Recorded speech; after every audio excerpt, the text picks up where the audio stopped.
Hey friends, Radhe Radhe. Welcome back to my blog. I hope आप सभी बहुत अच्छे होंगे और उम्मीद करती हूँ कि इस ठंड में आप लोग अपना बहुत अच्छा वाला ध्यान भी रख रहे होंगे और ध्यान के साथ साथ आप लोगों की पढ़ाई भी बहुत अच्छी चल रही होगी। उम्मीद तो करती हूँ यही कि अच्छी होगी आप लोगों की पढ़ाई। और कहते हैं ना कि अगर जीवन में सफलता प्राप्त करनी है तो मेहनत पर विश्वास करें, किस्मत की आजमाइश तो जुए में होती है। और फ्रेंड्स, यहाँ पे जो है ना, मैं चाय पी के पराठा खा के बैठी थी, क्योंकि आते ही मुझे सबसे पहला मेरे को लगता है कि आते ही ऑफिस से आने के बाद मुझे ना चाय पीने का बहुत मन करता है। और आजकल मुझे लग रहा है कि मैं शायद थोड़ी चाय ज़्यादा पीने लगी हूँ। फिर भी कोई बात नहीं, ठंड है तो चाय चलता है, फिर गर्मी आएगी तो फिर मैं खुद ही छोड़ दूँगी। तो यहाँ पे क्या है, उसके बाद मैं आप बैठी हूँ अपने पढ़ने के लिए। थोड़ा सा टाइम जैसे भी निकलता है तो फिर मैं अपना थोड़ा सा टाइम इसमें वेट लगाती हूँ पढ़ने के लिए। क्योंकि क्या होता है कि हम जब रील्स वगैरह देखते हैं ना तो उसमें हमारा टाइम वेस्ट होता है। और मुझे लगता है कि हमें अपने लिए ना कुछ सोचना चाहिए, अपने लिए हमें करना चाहिए। तो शायद इस 30 की उम्र, मतलब मैंने अपने जीवन का 30 साल निकालने के बाद ये समझ में आया कि हाँ, जीवन में भी अपने लिए भी हमें करना ज़रूरी है और अपने पैर पे खड़ा होना बहुत ज़रूरी है। जब तक हम कैपेबल नहीं होंगे हम कुछ नहीं कर सकते। तो अब मैंने दोबारा, मतलब एक होता ना कि हम 30 की उम्र तक, तो मुझे लगता नहीं था कि, मुझे लगता मैंने उम्मीद भी छोड़ दी थी शायद कि कुछ हो सकता है। मैं जहाँ जॉब करती हूँ उस फील्ड में, वहाँ पे सारे गवर्नमेंट एम्प्लॉयज़ हैं मुझे छोड़ के सिर्फ। तो मेरे को लगा उनको देख के कि, मतलब मैं उनसे पूछ भी रही थी कि आप लोग मुझे कुछ बताओ। तो मुझे उम्मीद नहीं थी कि शायद कुछ होता है, 30+ के बाद कोई वैकेंसीज़ भी होती हैं। क्योंकि सब लोग बोल देते हैं अरे कुछ नहीं होता, बहुत ज़्यादा मतलब बहुत कंपटीशन है, आप नहीं कर पाओगे, नहीं होगा आपसे, आप जनरल कैटेगरी में आते हो, कैसे कर पाओगे। तो बहुत सारी बातें ऐसी होती हैं जहाँ हम नेगेटिव हो जाते हैं। तो कहते हैं ना कि जब जो लोग नेगेटिव हो ना, आप उनसे दूर रहो, क्योंकि वो खुद तो नेगेटिव होते होते हैं और हमें भी नेगेटिव कर देते हैं पूरी तरीके से। तो वो इसलिए ना, मैं जो लोग नेगेटिव बातें करते हैं शायद मैं उनसे बात करती ही नहीं हूँ।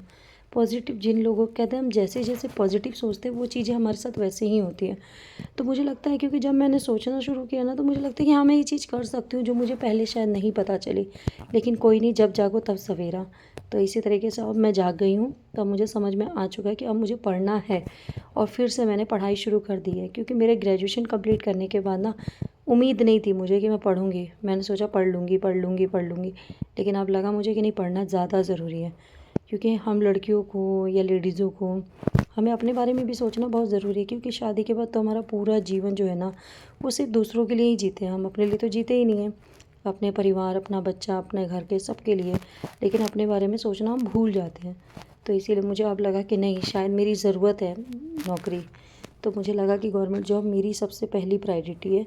तो मैं बस अब लग गई हूँ कि अब मुझे इस बार एनटीपीसी का जो एग्ज़ाम है 2025 में जो आने वाला है, उसको मुझे क्लियर करना है।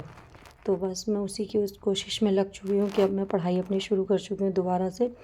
अभी क्या है, आज मेरी मैथ की क्लास चल रही थी, समीकरण, इक्वेशन में। अभी नंबर सिस्टम एंड सिंप्लीफिकेशन कर रही हूँ। तो उसमें मेरा जो है ना, अभी चल रहा है चैप्टर, अभी ये समीकरण जो मैं इक्वेशन सॉल्व कर रही थी। बट ये लग रहा था कि जैसे कि मैं ये पीछे से पढ़ के आ चुकी हूँ और मैं भूल गई थी। जो रिवाइज़ हो रहा है, बस ये था कि जिस टाइम हम पढ़ रहे थे वो लेंदी प्रोसेस था, और अभी जो हम पढ़ रहे हैं वो इतना, मतलब इक्वेशन है, इतना ईज़ी से हम कर रहे हैं कि तुरंत ही सॉल्व करें और तुरंत आंसर निकल जाए। क्योंकि कंपटीशन एग्ज़ाम में क्या होता है कि ईज़ी वे ढूंढा जाता है। कहते हैं ना, जितना ईज़ी वे ढूंढेंगे उतनी जल्दी हमारे क्वेश्चन सॉल्व होंगे। और मैं अपनी तैयारी में अपनी मैथ से ही मैंने शुरुआत की है। ये मेरा 90 डेज़ का टारगेट है कि मुझे डेली, मतलब अपने टारगेट को कंप्लीट करना है। और मैं आशा करूँगी कि अगर मेरी वीडियो से आप लोगों में से किसी को भी मोटिवेशन मिल सके या हेल्प हो पाए तो मुझे बहुत खुशी होगी। क्योंकि शायद मुझे भी, मतलब उन लोगों से, किसी पॉजिटिव व्यक्ति से मिलने के बाद ही इन सब चीज़ों की फ़ील हुआ कि मुझे भी पढ़ना चाहिए। और पढ़ाई, शायद ही पढ़ाई, कहते हैं ना कि कलम एक ऐसी ताकत है कि अगर आप किसी को थप्पड़ मार दोगे ना तो आवाज़ होगी, लेकिन कलम, उससे आवाज़ नहीं होती है।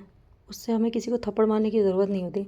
क्योंकि इतने सालों की जो हमारी कोशिश है ना, वो हमारा एक बार का ये सक्सेस बता देगा।